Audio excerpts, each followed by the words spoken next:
Hola, soy Michelle Guillén, estudiante de la carrera de Derecho en la Universidad Tecnológica Centroamericana UNITEC. Y el día de hoy voy a platicarles acerca del incumplimiento de las obligaciones en el derecho romano. La obligación en Roma. La obligación en Roma es definida por Justiniano como el vínculo jurídico que consiste en obligar a las personas a pagar algún objeto. La obligación en Roma nace con la aparición del nexum, el cual es el vínculo que existe entre el acreedor y deudor. También nace a través de los delitos, los cuales eran castigados a través del derecho de talión. El derecho de talión se define jurídicamente como un esfuerzo por establecer proporcionalidad entre el daño que recibió la víctima y el daño que debe recibir el culpable. Este derecho consiste en dar de garantía un miembro de la familia del deudor que quedaba como obligatus, el cual es un término de obligarse a pagar la deuda pendiente. Esta ley se encontraba consagrada en la ley de las 12 tablas de Roma. Elementos de la obligación.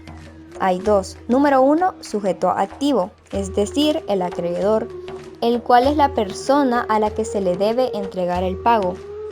El derecho del acreedor se puede exigir como una acción personal y solo es oponible a una persona específica, es decir, el deudor, que es el único que puede cuidarlo. También posee la facultad de esclavizar a los deudores y venderlos para cobrar su deuda. Número 2. Sujeto pasivo, es decir, el deudor. Es la persona que debe entregar el pago al acreedor y en caso de no poder hacerlo, se arriesgaba a caer en la esclavitud, al menos que en ese momento apareciera alguien que se hiciera a cargo de su deuda. Pero si en caso el sujeto pasivo llegara a caer en la esclavitud del acreedor, tenía la facultad de exhibir al deudor junto con su esposa e hijos en mercados públicos, en los cuales debía aclarar en voz alta la situación ocurrida, con el fin de que apareciera un familiar o amigo que tuviera compasión de ellos y pagara su deuda. De lo contrario, el acreedor podía llegar incluso a matarlos. Clasificación de las obligaciones. Número 1. Unilaterales. Se crean deberes para una de las partes, es decir, que una de las personas jurídicamente está obligado a dar algo a cambio a la otra. Número 2. Bilaterales. Se crean deberes para ambas partes, es decir, tanto como para el deudor y el acreedor. Número 3. Stricti iuris. Es cuando el deudor está obligado a cumplir lo estrictamente pactado. En este caso, el juez debe comprobar la existencia o inexistencia de esa obligación. Número 4. Bonae fidei.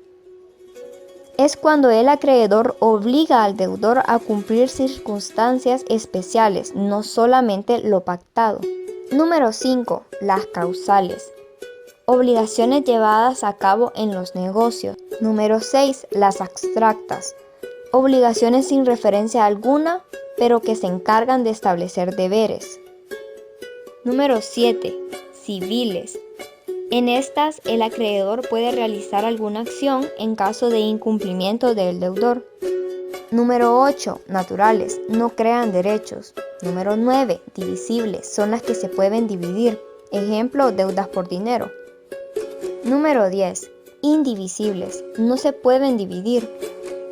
En este caso no se pueden dividir porque toma como objeto con lo que se paga, deja de existir o perdió su valor, por lo tanto es inexistente.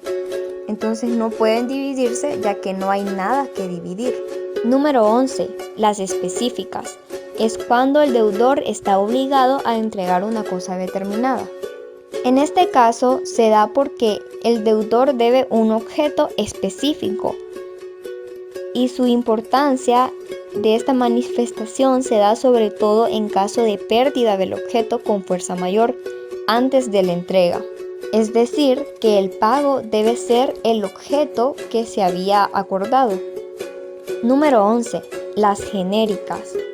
El deudor está obligado a entregar una cosa distinta. Fuentes de las obligaciones. Son fuentes de las obligaciones aquellos hechos jurídicos que dan origen a la obligación, es decir, los hechos jurídicos mediante los cuales dos personas se encuentran en conflicto, es decir, el deudor y el acreedor. Estas fuentes se deben a dos jurisconsultos muy influyentes. Se les llama jurisconsultos a personas que conocen profundamente de la ciencia del derecho. Estos jurisconsultos fueron: número 1, Gallo, quien fue un jurisconsulto muy enigmático. Menciona que las obligaciones nacen a través de los contratos y los delitos.